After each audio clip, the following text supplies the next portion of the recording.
خود را به کوری انداختی، نظرش نکردی کتاب مرا. از کتاب من ده کتاب افسانه را زیادتر خوندی، از دیدار کتاب من ده دیدار فلیکس کسیته های فساد دیدی، دختر تا فاحشه کردی، بچه تا به ایمان کردی.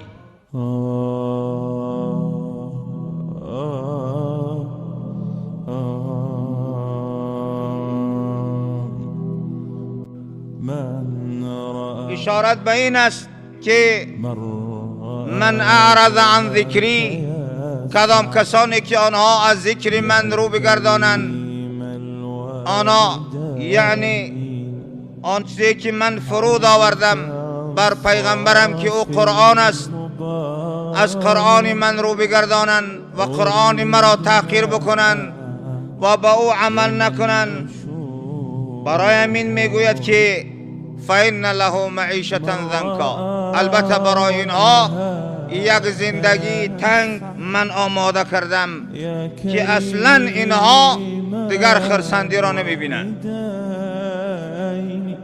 هموطنان عزیز،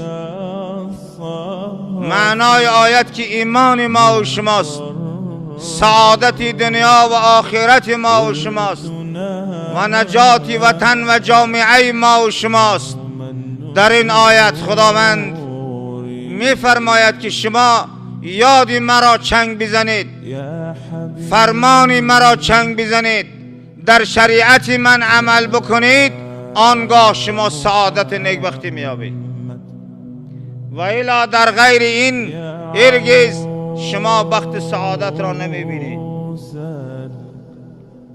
حضرت عبدالله ابن عباس میفرمایند این قوما ضلالا اعرضوا عن الحق، کدام قومی که آنها گمراه شوند، از قرآن رو بگردانند، از عمل قرآن رو بگردانند، از شریعت نبینا محمد صلی الله علیه و سلم رو بگردانند، اگر چندی که در دنیا آنها نهایت دنیا دارند، میلیونیرند، لیکن بدانند که آنها خداوند برای او قومی که عمل به قرآن نکرد، عمل به دین خدا نکرد، عمل به مذهب امام اعظم نکرد، تکبری ورزید، از پی شهوات و از پی لذات دنیا مغرور شد، بدانند که قرآن خدا را تکذیب کرد، خود را و در مرتبه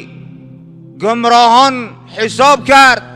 الله تبارک و تعالی او را اگر چند نان دارد، ماشین دارد، دولت دارد، از پی شهوات رفت، خدا در همه دنیا او را خارج میکنه، او نیکبختی را نمیبیند، او سعادت نمییابد، آبرو نمییابد، شرف نمییابد. این را باید بدانیم ما و شما. بعضیا گفتن و من اعرض عن ذکری فإن له معیشة ضنکا یسلب القناعة حتی لا یشبع. کسی به قرآن ایمان نآورد، به قرآن عمل نکرد، خداوند چنان حرص و حاریصی دنیا را با او میدهد که اصلا از دنیا، از جمع کردن دنیا و از شهوت دنیا او سیر نمی کند، همون حاریصانه منبره می رود. همین نیست؟ آیا شما دیده ایست دنیا چه خیلی تازه؟ آنانی که از پی دنیا هن اصلا سیری را نمی بینن، علاوه شهوت طغیان آنها خاموش هم نیست، از همین دنیا به بهره منبرن می روند، لذت حیات را نمی بینن. ببینی را و کلما اعطیت عبدا قل ام کسر فلم ينفق الله فيه فلا خیر فيه.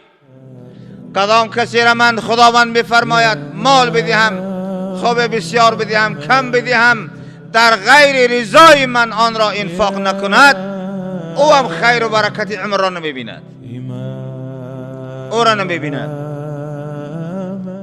و کانوا اولی سعة فی الدنیا، زنک معیشه همین است. بعضیا میگویند کدام کسی که از حق رو گردان، از قرآن رو گردان، از عمل قرآن رو گردان، جامعه را فساد کرد، او به جان خود جبر کرد.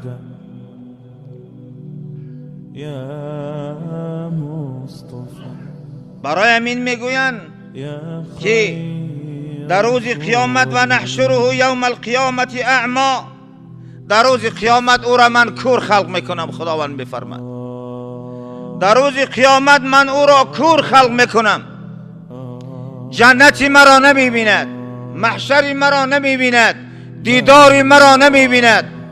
او دعوا میکند که ربی لم حشرتنی اعما و قد کنت بصیرا، من در دنیا مرا چشم دادی، من دنیا را میدیدم، چرا امروز مرا کور خلق کردی، این چشمانی مرا گرفتی؟ پروردگار میفرماید که کذالک، حال تو چنین است. برای چی؟ برای که تو در دنیا قرآن مرا دیدی و خود را به کوری انداختی، خود را به کوری انداختی، نظرش نکردی کتاب مرا. از کتاب من ده کتاب افسانه را زیادتر خوندی، از دیدار کتاب من ده دیدار فلیکس و کسیته های فساد دیدی، دختر تفاحشه کردی، بچه تا بی ایمان کردی. در دنیا چنین اخلاقی بد دیدی. از معرکه مسجد و موعظه قرآن من ده بهتر معرکه ارتیس و فساد و شرابخانه و زیناخانه را دوست داشتی در دنیا.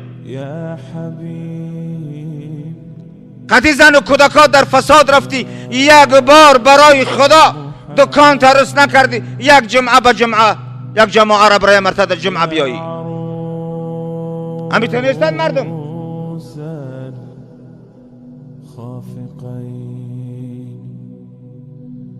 یا مؤید